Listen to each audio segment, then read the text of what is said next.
The fluorescent lights of Seattle General in Denver hum through the 2 a.m. silence like a sick heartbeat, and Ashley Cooper moves through the ER with movements so economical they look choreographed. She doesn't walk the way other nurses walk. Her feet hit the tile in a pattern that seems calculated, her shoulders staying level even when she pivots hard left toward trauma bay 3, and the way she carries her hands, slightly forward, fingers loose but ready, is the kind of thing you don't learn from nursing school textbooks. It's the kind of muscle memory that gets burned in by 847 days of combat operations across 3 continents. In her locker on the 3rd floor, beneath folded scrubs the color of hospital green, sits a flag. Not the kind they sell at tourist shops. This flag is folded into the tight triangle they teach you at Arlington, and it smells faintly of diesel fuel and desert sand that won't wash out no matter how many times you open the plastic case. It's the folded flag from her fallen teammate, Captain Marcus Webb, Force Recon, KIA Ramadi, 2011. The only physical proof that Captain Ashley Cooper, USMC, ever existed before the Pentagon decided she should disappear. Before the Black Ops extraction went sideways in the Jolin district and every file got classified so deep that even the people who signed the orders pretended it never happened. She was officially dead. Officially erased. The woman who led 214 Marines through 6 hours of continuous contact and held a bridge alone when the 2nd Squad got pinned, that woman was supposed to stay buried. But dead women don't have student loans. Dead women don't need health insurance. So Captain Ashley Cooper became Ashley Cooper, RN, BSN, the quiet one on the night shift who never asks for time off, who never complains about double shifts, who folds her hands in a way that makes the other nurses unconsciously step back even though they can't articulate why. The ER at 2 a.m. is a cathedral of controlled chaos. The waiting room holds the usual, a 67-year-old with chest pain who's convinced it's indigestion, a 23-year-old who drank too much at a club on Blake Street and can't find her shoes, a teenager with a badly sprained ankle who keeps filming TikToks. Normal. Safe. The kind of night where the worst thing that happens is someone leaving against medical advice and signing the paperwork with a flourish. Ashley checks the suture tray in Bay 2 with the precision of someone who once inventoried medical supplies in a combat support hospital where every gauge of needle mattered because resupply choppers came every 72 hours and not a second sooner. She counts. 12 4.0 silks. 8 3.0 Vicryl. She's not thinking about it, her hands know the count the way a pilot knows the layout of a cockpit. She arranges them in descending order and moves on. Dr. Pierce is in the physician station reviewing admissions on his iPad, which costs more than most people's car payments, and there's something about the way he holds it that broadcasts money the same way some people broadcast confidence. His watch is a Rolex with a 2-year waiting list. His shoes are Italian leather. His voice, when he speaks to the residents, carries the particular contempt of someone who never doubted his place in the world. He's been looking at Ashley for exactly 16 seconds without her noticing, which is the problem. The issue isn't that she's competent, it's that she's too competent. Nurses aren't supposed to move like operators. Nurses aren't supposed to assess trauma patients in 90 seconds when the standard is 180. Nurses aren't supposed to know that you check for subcutaneous emphysema in the 3rd intercostal space before you check anywhere else. He makes a note on his tablet. Just her name. Nothing else. Just documentation that he noticed. The radio crackles at 2:56 a.m. Dispatch voice, female, professional, Seattle General, inbound trauma. Male, mid-50s, multiple shrapnel wounds from blast mechanism. ETA for minutes. Gunshot residue patterns present. Alert trauma. The ER shifts. Everyone feels it, that little current of electricity that runs through the space when something real is coming. The kind of trauma that isn't a mistake or a careless moment, but violence. Intentional violence. Ashley's hands are already moving. She's pulling the trauma cart into the bay, checking the defibrillator pads, they're fresh, sealed last Tuesday, and she's pulling the warming blanket from the warmer, a bear hugger preset to 39 degrees because hypothermia is the silent killer in massive transfusions and everyone forgets. She pulls an 18 gauge and a 16 gauge, then a 14 gauge just in case, and she lines them up with the serene focus of someone who has done this 147 times before. She doesn't count them audibly. No one needs to know that she can inventory trauma equipment faster than most surgeons. The ambulance bay doors slide open and the night rain pours in, that heavy Denver rain that falls warm even at 2 a.m. in July, and the gurney comes through with the paramedics doing compressions, one of them ventilating with a BVM, both of them moving with the kind of urgency that means the patient coded twice en route. Ashley sees him first. The man on the stretcher is older, maybe 54, with the kind of military bearing that doesn't fade even when your left side is soaked in blood and your face is the color of old concrete. His shoulders are broad, the kind that come from 20 years of rucking weight, and there's a scar along his jawline that's at least 8 years old, which means it came from something classified or something he doesn't talk about at dinner parties. He's got the kind of presence that makes the air pressure in the room change, even when he's barely conscious. And Ashley knows him. It takes her 3 seconds of absolute stillness to place it. 3 full seconds where her breathing doesn't change and her face doesn't flicker, but something inside her reorganizes. This is Commander James Rask. Force Recon. Medical Officer First Class.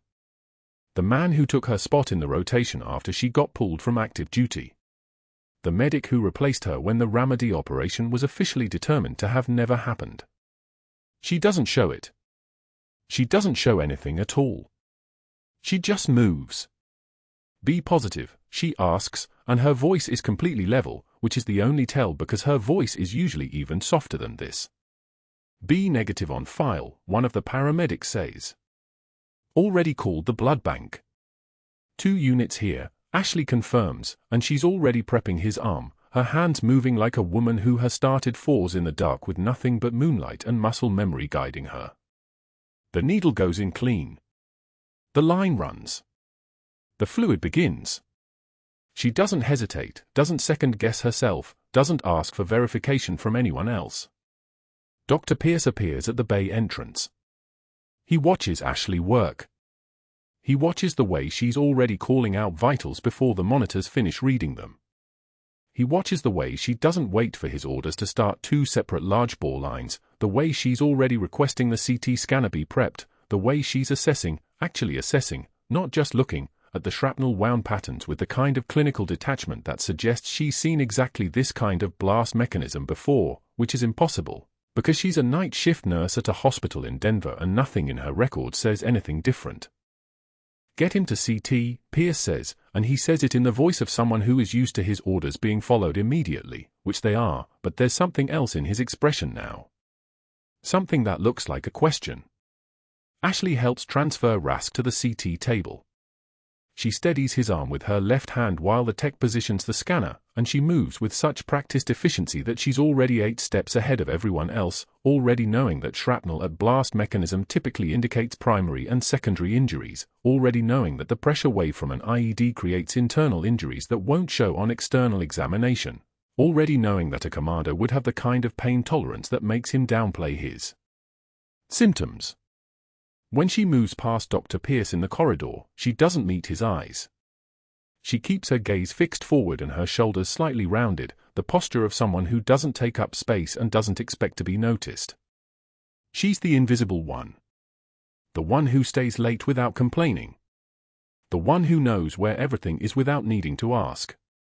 The one no one would ever suspect of being anything other than what she appears. But Dr. Pierce is still watching. He's making another note on his tablet. And somewhere in the back of his consciousness, something is starting to itch. The CT results come back at 3:19 a.m. Shrapnel penetration into the right thoracic cavity with possible lung perforation. Possible tension pneumothorax developing. The radiologist calls it suspicious. The images show something that might become critical within the next few hours if the pressure builds enough. Ashley reads the report over the nurse's station computer. She's not supposed to, technically, but no one stops her because she's always quiet and she's always in the right place at the right time and she moves through the hospital like she knows the layout better than the architects. She reads it and she stands perfectly still for exactly 4 seconds. She's already calculated it. The pressure gradient. The oxygen saturation likelihood. The timeline before acute decompensation. She knows what's going to happen. She knows when. She knows exactly how much time they have before Commander Rask becomes a crisis. She walks back to his room and checks his vitals again, and when she wraps the blood pressure cuff around his arm, he opens his eyes for just a moment, and their eyes meet, and in that single moment something passes between them that no one else in the hospital could possibly understand. A flash of recognition. A moment of shared history. A silent acknowledgement of things that are officially classified as never having happened. Then his eyes close again and Ashley turns away. She moves back to the nurse's station where Dr. Pierce is still standing, still watching, still making notes on his expensive tablet in his expensive shoes, and she speaks to him with the careful deference of someone who knows her place in the hierarchy. His vitals are stable, she says. For now. It's a small statement. Just information. But Pierce leans back and looks at her more carefully than he has looked at anything all night, and Ashley feels his attention settle on her like weight, like pressure, like something that's going to make everything significantly more complicated before this shift is over. But she doesn't flinch. She just turns and walks back to check the other patients, her movements precise and economical, the muscle memory of someone trained for exactly this kind of calm in the center of a storm. The rain continues outside the windows. The monitors hum their electronic heartbeat. And somewhere in Trauma Bay 2, Commander James Rask's chest cavity is developing pressure that no one else has noticed yet except for the quiet night nurse who isn't supposed to know as much as she does. The amphitheater was packed. 30 residents in white coats filled the tiered seats like an audience waiting for a verdict. Ashley stood at the bottom of the stairs, her name badge catching the fluorescent glare. Dr. Pierce was already there, tablet in hand, his posture radiating the kind of confidence that comes from owning every room he enters. "Good morning, everyone," Pierce announced, his voice carrying the practiced warmth of a mentor about to betray. "I want to talk about clinical judgment. What separates competent nursing from dangerous improvisation?" He tapped his tablet. The screen behind him flashed to life, Ashley's chart notes from Commander Rask's intake. Every for-placement decision. Every medication timing notation. Every clinical observation marked with her initials, AC.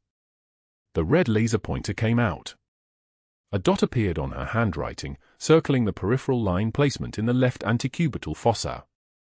This. Pierce's voice dropped into contempt. This is what I call cowboy medicine.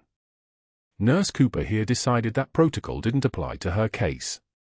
Tell me, Cooper, did they teach you to practice outside your scope at whatever community college you attended, or is this natural talent?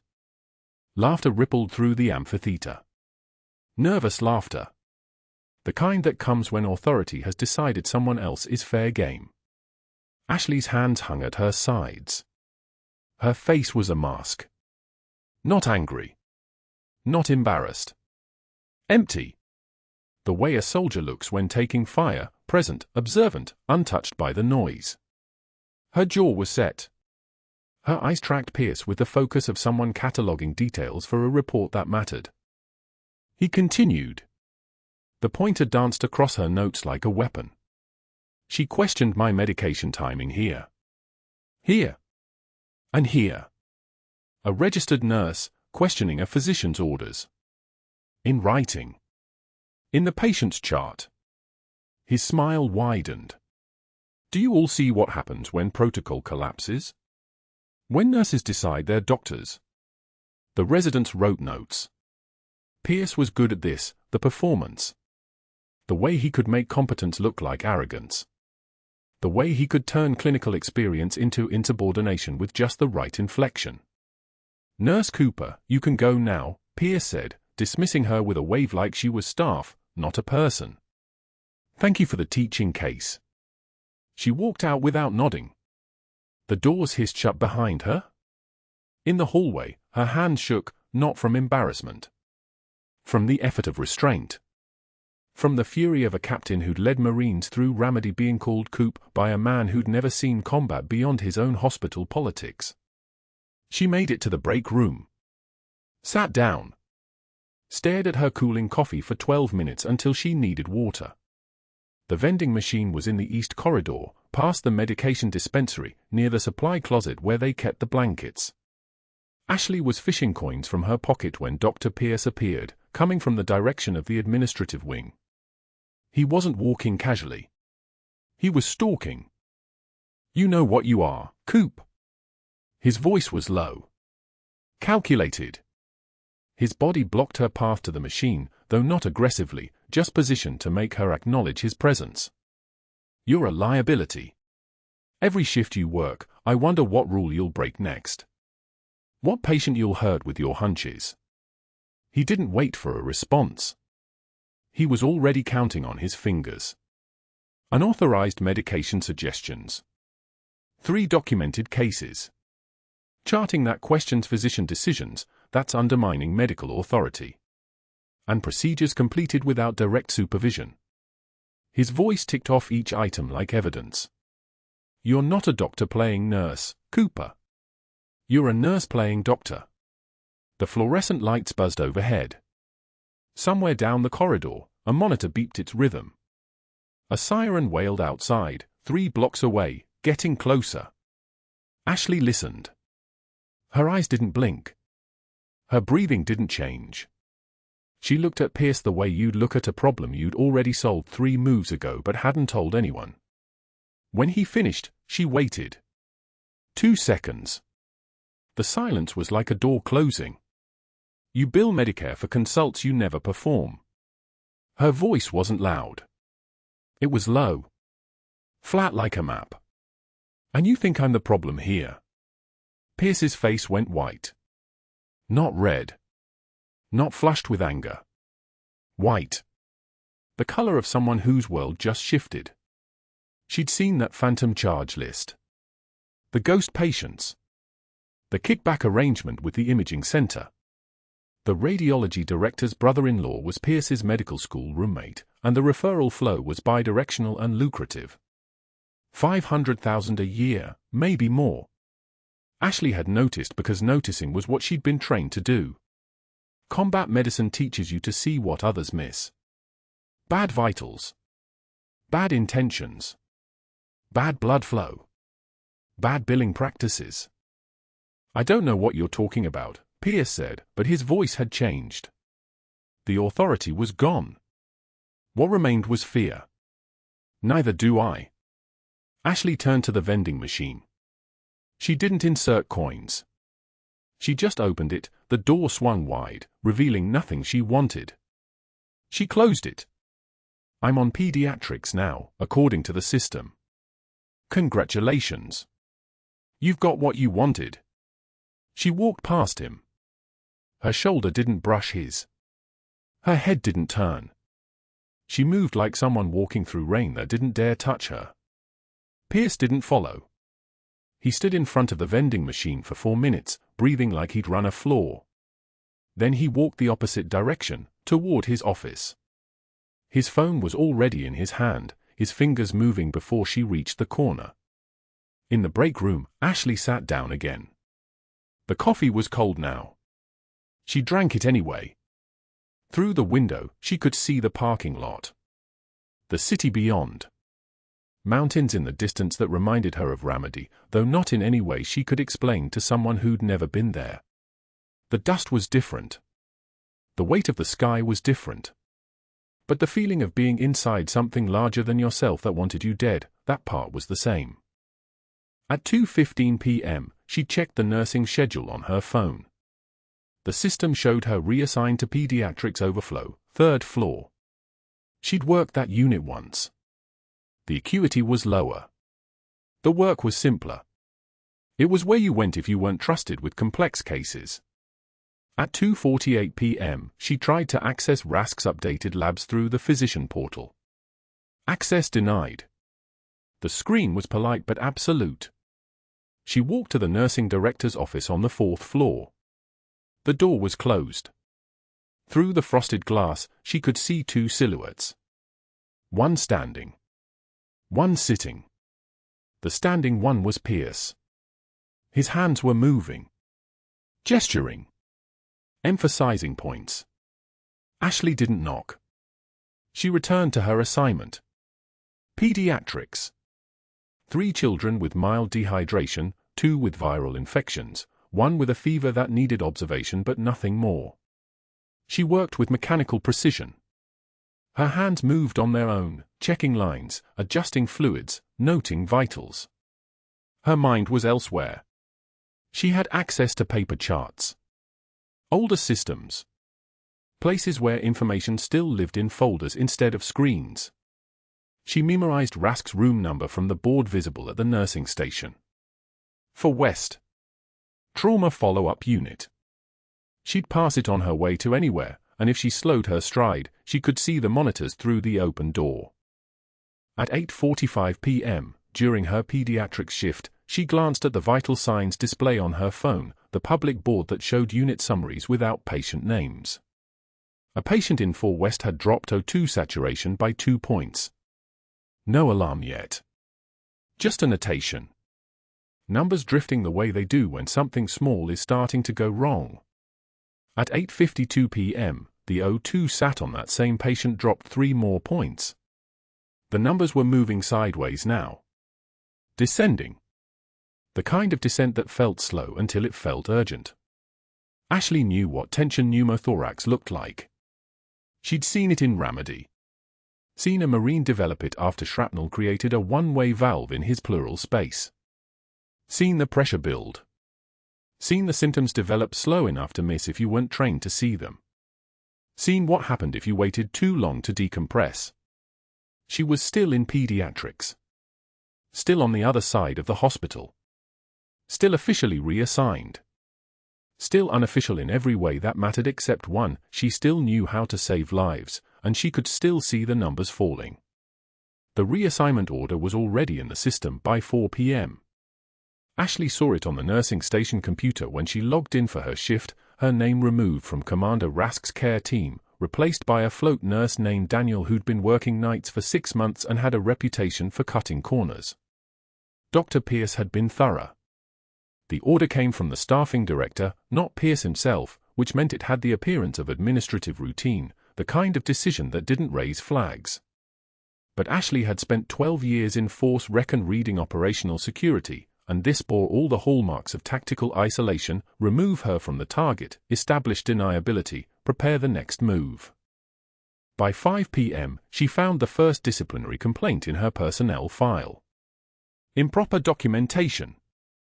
Scope creep. The language was clinical, precise, and completely fabricated. The incident cited was from 3 weeks prior, a routine medication administration that she documented exactly according to protocol. The complaint included a date that couldn't be right, a time that didn't align with her schedule, details that felt like they'd been constructed from administrative templates rather than observed reality. Someone had taken the time to build a file, to lay groundwork. To make it look credible from a distance. The second complaint appeared at 6 p.m. Failure to report critical findings to the attending physician. Again, false. She'd reported everything through proper channels, through the exact chain of command that Dr. Pierce controlled. He was documenting her competence as evidence of her disobedience. The strategy was elegant in its malice, every right thing she'd done was being reframed as a violation. The third complaint arrived at 7 p.m. while she was hanging a unit of fresh frozen plasma for a trauma patient in Bay 3. Practicing beyond nursing scope. Administering procedures without physician authorization.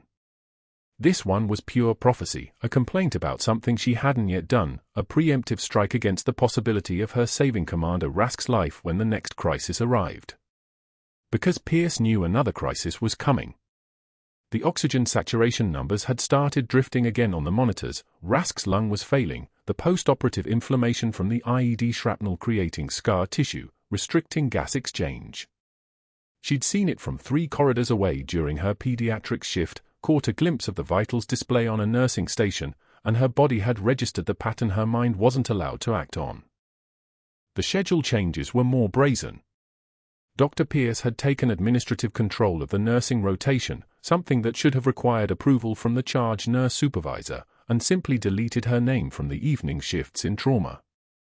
She was rerouted to pediatrics, 3rd floor, as far from the ICU as the hospital's layout allowed. The message was unmistakable: you are no longer permitted to be near that patient. The order was signed by him at 5:38 p.m., nearly an hour after the second complaint had been filed. Then he'd made the phone calls. Ashley heard about them through the fractured communication network that exists in every hospital, the way information moves through nursing stations and break rooms like blood through arteries. Dr. Pierce had called 3 members of the hospital board. Not the quality committee, not the risk management office. The board members whose support he needed, whose votes would matter if this went to a termination hearing. He'd framed it carefully, she heard, not as personal conflict but as patient safety, as a rogue nurse making unauthorized clinical decisions, as a liability that needed immediate containment. One of the board members was a retired insurance executive. Another had financial interests in the imaging center that Pierce's phantom billing scheme had been padding. They would vote however he asked them to vote. The security positioning was the final tell. At 7:08 p.m., 2 security officers took position outside the break room on the 2nd floor, not the emergency room floor, not the nursing station, but the break room where Ashley would eventually need to eat, to rest, to escape for 5 minutes. It wasn't an accident that they were stationed there. Dr. Pierce had made sure of it. His instructions would have been simple: if Nurse Cooper tries to leave the building without incident, you walk her to her car. If she resists, you call the police. If she tries to access any restricted areas, you prevent her from doing so. The appearance of cooperation combined with the reality of containment. Ashley understood the architecture of what he was building. 3 fabricated complaints established a pattern of misconduct. The schedule changes proved he'd attempted administrative remediation. The board support ensured his recommendation for immediate termination would be accepted without review. The security positioning made it impossible for her to reach Rask if something happened. It was comprehensive. It was cruel. It was the work of a man who'd realized he was in a fight with someone who wouldn't blink, and who'd decided the only way to win was to remove her from the board entirely. She didn't argue. She didn't protest. She worked pediatrics from 7 p.m. to 9 p.m., treating a child with croup, another with gastroenteritis, an adolescent with abdominal pain that the resident was struggling to diagnose. She moved through the work with the same precision she'd always shown, her voice steady, her hands careful, her documentation perfect. Every word she wrote, she knew, would become evidence. Every decision she made was now being held up to scrutiny by someone who was writing the interpretation in advance.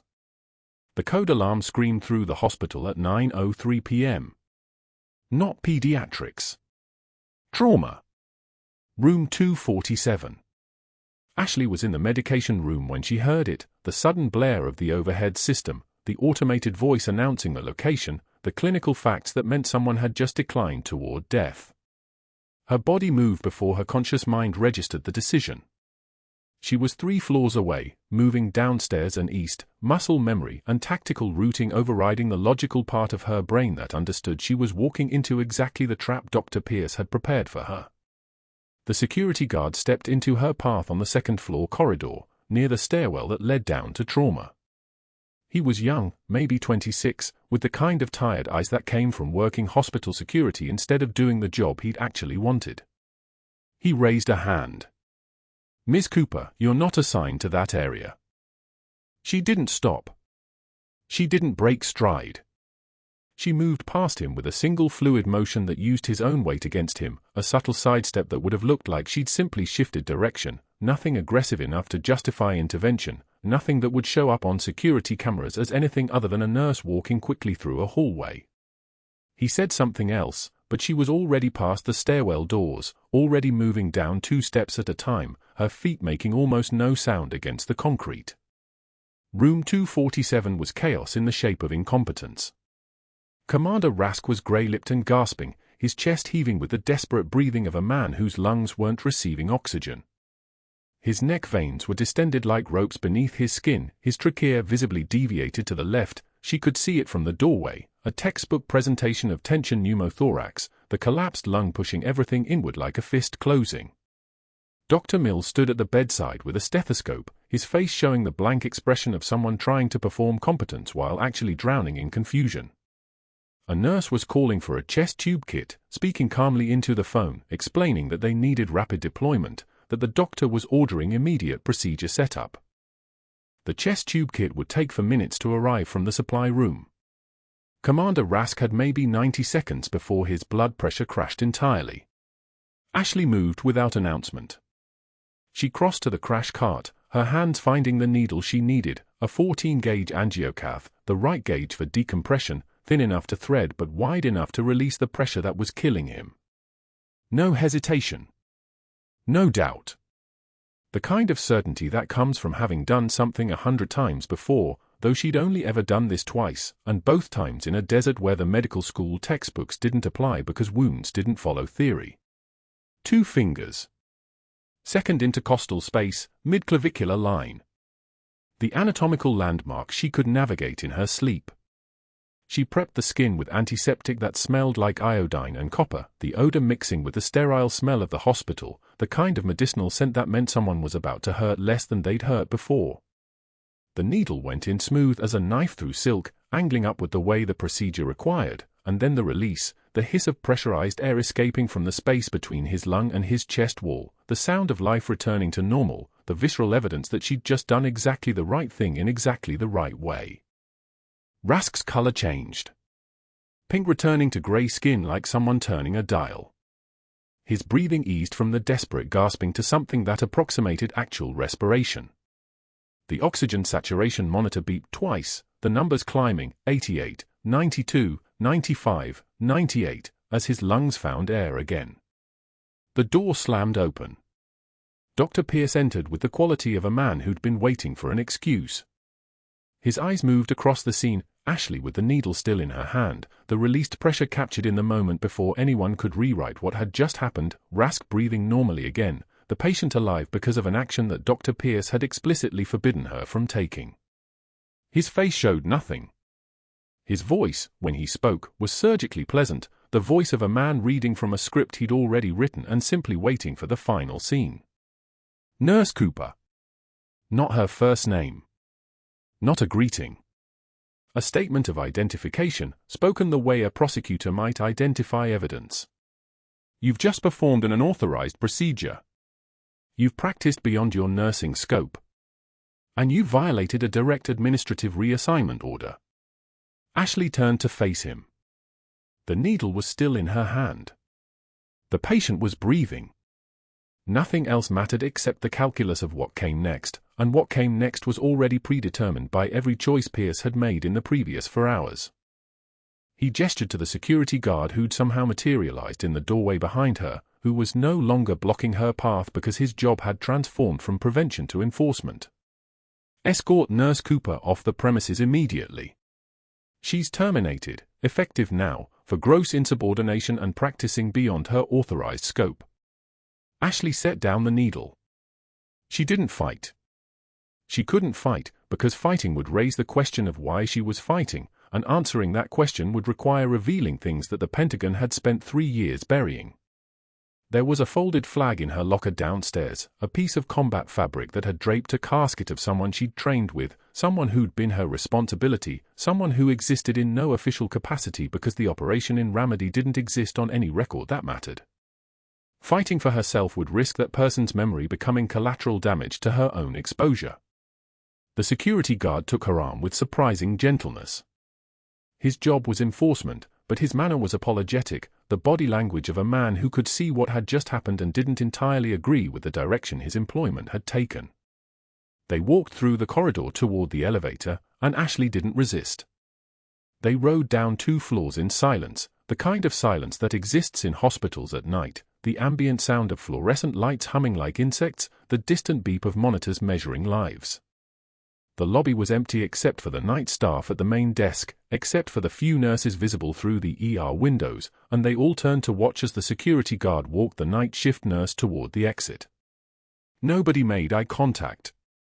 Nobody said anything. The silence was the sound of people understanding that something wrong had just occurred and being powerless to stop it. The security guard held open the glass door. Denver was dark outside, the October night air carrying the smell of rain coming down from the mountains, the kind of cold that cuts through you when you've been inside a hospital where the temperature is always maintained at exactly 71 degrees. Ashley walked out into it and didn't look back. The code alarm screamed through Seattle General at 9:07 p.m.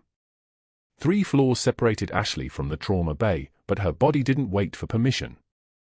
She moved through pediatrics like water finding its level, past the nurse's station, through the stairwell, her feet taking the steps 2 at a time while her mind stayed perfectly still.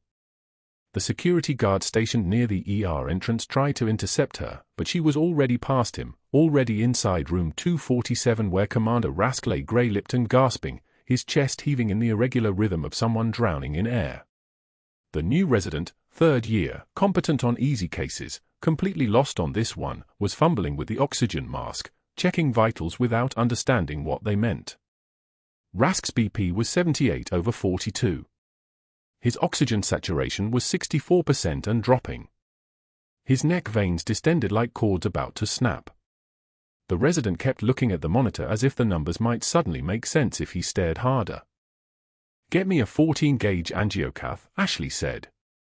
Not a request. Her voice had changed somewhere between the stairwell and this room. It dropped an octave, became something carved from ice. The resident looked up. "I'm not authorized to." Ashley was already moving, already opening the crash cart, her hands moving on their own like they always did in the moment when thinking became a luxury. Muscle memory. 8 years of field medicine. Trauma that shaped bone and blood into pure reflex. She found the needle. The alcohol swab. The second intercostal space, midclavicular line, the anatomical landmark burned into every combat medic's brain the way prayer is burned into priests. She didn't wait for permission because permission was a luxury people who weren't dying could afford. The needle went in. The hiss of air escaping. That sound, like a tire deflating, like pressure releasing, was the sound of a man's chest cavity finally getting permission to breathe. Rask's oxygen saturation climbed. 68, 72, 79, 85. His color shifted from gray-blue to something almost human. Dr. Pierce burst through the door 17 seconds after the needle decompression, his face the color of someone who'd been running. He took in the scene, Ashley standing with the needle still in her hand, Rask's vital signs stabilizing on the monitor, the resident backing away like he'd been caught at a crime scene.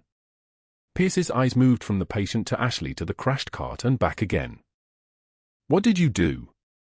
His voice was low. Controlled. Which was somehow worse than if he'd screamed. "Tension pneumothorax," Ashley said. "Missed on initial assessment. Decompression at second intercostal, midclavicular line." He was in a rest cascade. Pierce's jaw moved like he was chewing glass. He stood absolutely still for 3 seconds, the kind of stillness that comes right before something breaks. Then he spoke, and his voice carried the precision of a surgeon delivering bad news. "You are fired. Gross insubordination. Practicing beyond your scope. You do not have the authority to perform procedures. Security is already on their way.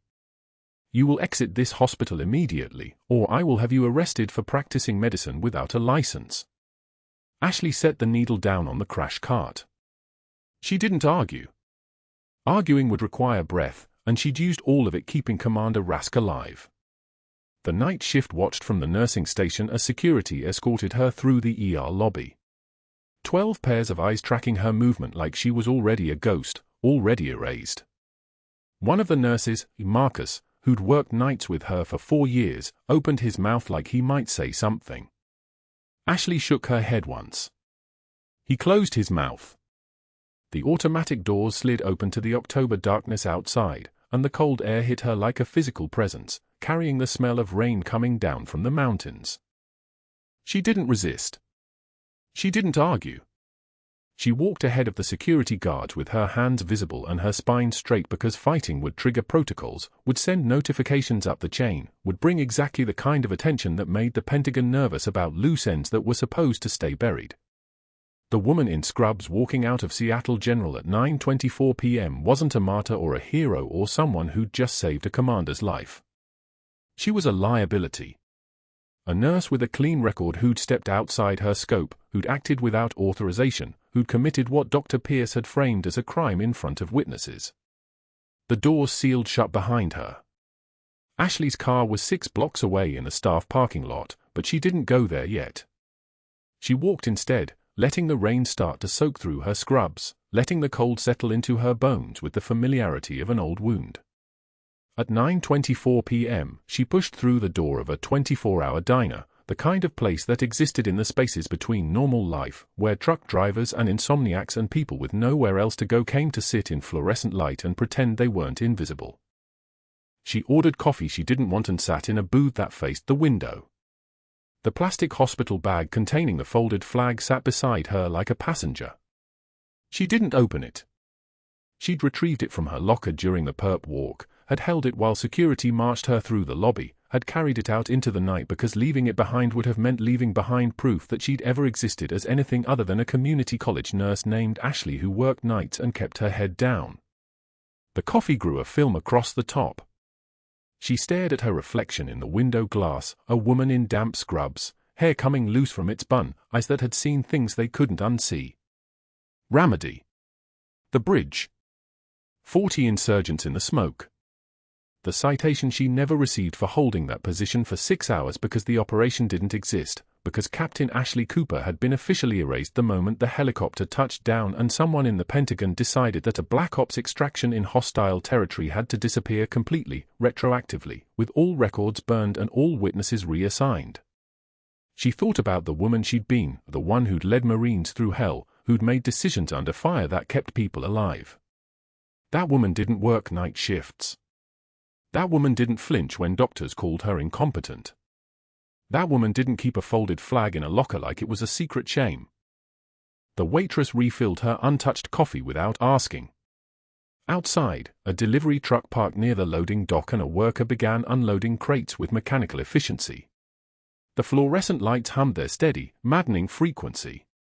Ashley's hands lay flat on the table, completely still, but deep in her chest something was starting to shake, not fear, but its opposite. The moment after combat when the adrenaline finally drains and you realize what you've lost. What you're still losing. Her phone sat face down on the table.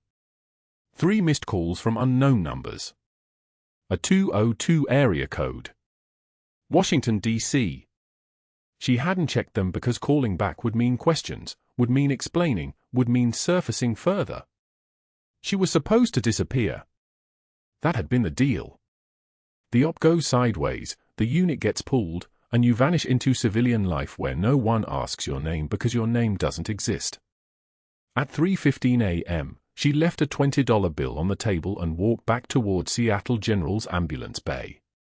Not to go inside. Just to retrieve her phone charger from the car. Just to collect the things she'd left behind in the chaos.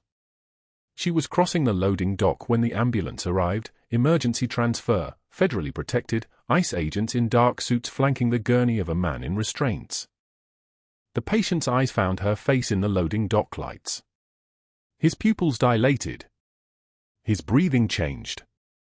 And in Arabic, quiet enough that only she could hear it, he whispered the word that had lived in her bones since Ramadi. Al-Sadiqa. The lioness. The name they'd given her in the intelligence reports. The name that was supposed to stay classified. That was when the next voice she heard changed everything. 3 a.m. in an all-night diner 6 blocks from Seattle General. Ashley Cooper sits alone in a booth with coffee that went cold 2 hours ago. The cup sweats against the Formica table. Rain hammers the windows like applause for a show that ended badly. Her reflection stares back from the dark glass. The woman looking out is unrecognizable. Hollow. Erased. She didn't fight the security guard. Didn't raise her voice when Pierce called it insubordination. Didn't cry in the lobby while the night shift watched her walk past. She'd learned a long time ago that composure under humiliation is a weapon they can't take. But weapons don't pay rent. Weapons don't bring people back from the dead. The folded flag. That's what keeps cycling through her mind. The one in her locker at Seattle General, tucked behind her spare scrubs. A perfectly creased triangle of stars and stripes, the one thing left of Staff Sergeant Marcus Webb after the IED in Ramadi took everything else. 18 pieces of shrapnel. She'd counted them when they wheeled him into the field hospital 3 minutes before he stopped breathing. His last words weren't to his family, they were to her. "Tell them I made it home."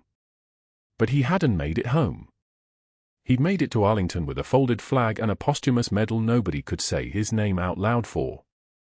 That flag was supposed to stay buried. Like her. Like Captain Ashley Cooper, USMC, who officially ceased to exist when the Pentagon ordered her disappearance after Ramadi went sideways. The operation was classified. The extraction was classified. The entire unit's involvement was classified. She'd traded her rank, her name, her identity for the chance to disappear and the promise that it would never hurt anyone again. 18 years of being invisible. 18 years of night shifts and folded laundry and vending machine coffee and keeping her head down. 3 hours. That's how long it took Dr. Pierce to destroy that careful erasure. 3 hours from the moment she saved Commander James Rask's life to the moment security walked her out past the watching faces. No exit interview. No explanation. Just gone. The way the Pentagon had wanted her gone all along. But now she was doubly erased. Not just a woman who didn't exist, now a woman who was nobody. No job. No professional reputation. No way to fight back without bringing the Pentagon's attention down on the entire hospital and destroying Commander Rask in the process. They'd called her a cowboy. Called her dangerous. Called her things that made it clear that if she so much as whispered about what happened in that ER, they'd have grounds to paint her as unstable, vindictive, a disgruntled employee making up stories. She'd broken protocol. That was true. She'd decompressed a tension pneumothorax without waiting for physician authorization. 14-gauge needle at the second intercostal space, mid-clavicular line. The hiss of air escaping. O2 sat climbing from 68 to 82 to 91. Sinus rhythm restored. All without permission. All exactly how a Marine would handle it. All exactly how a captain would move when a patient was dying. The rain keeps hammering. Her coffee sits cold and accusatory.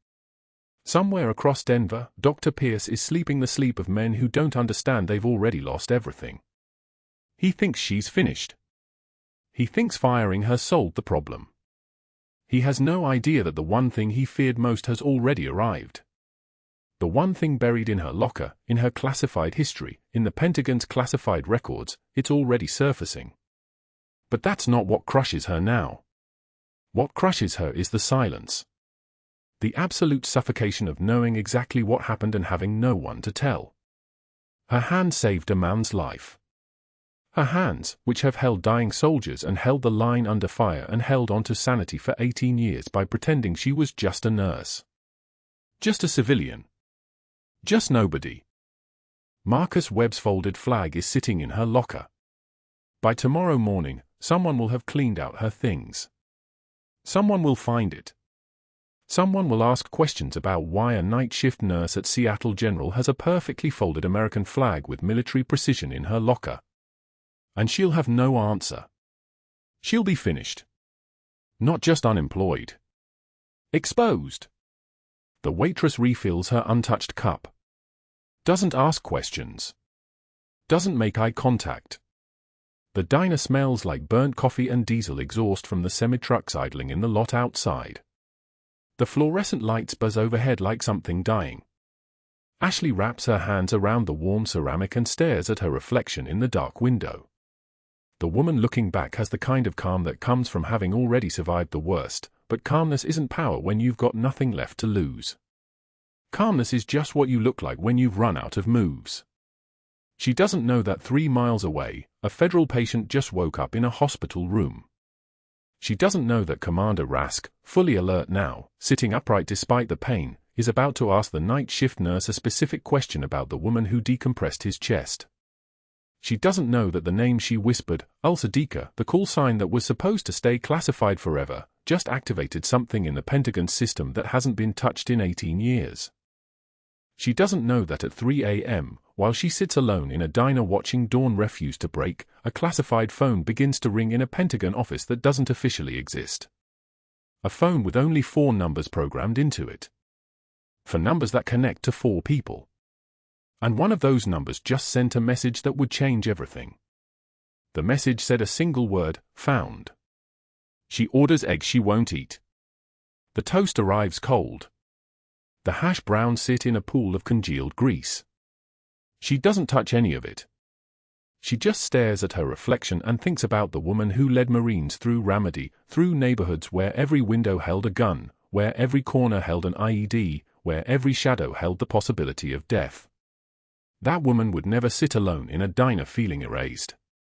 That woman would never accept being silenced. But Captain Ashley Cooper doesn't exist anymore. She was buried 18 years ago.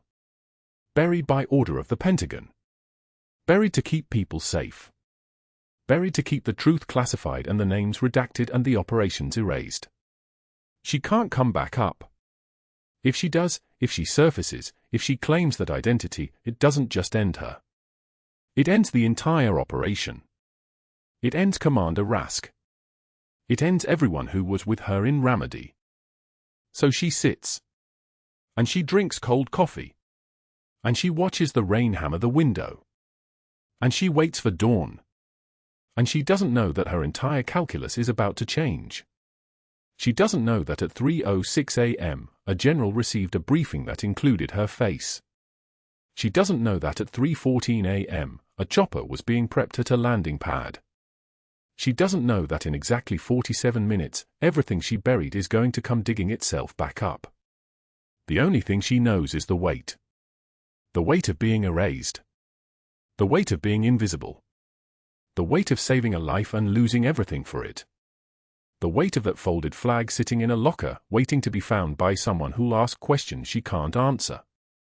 The waitress comes by one more time. "You okay, hun?" Just the standard diner question. Ashley doesn't answer. She just stares at her reflection and thinks about the impossible choice ahead: fight back and expose everything, or stay silent and disappear completely. Dead or invisible. That's what it comes down to. That's what it always comes down to for women like her. The rain keeps hammering. The lights keep buzzing. The coffee keeps getting colder. And somewhere across the darkening city, everything is about to break wide open. If you're settling in for a good story, you're in the right place. Hit like, subscribe, and tell us in the comments what time of day it is where you are. Let's get back to it.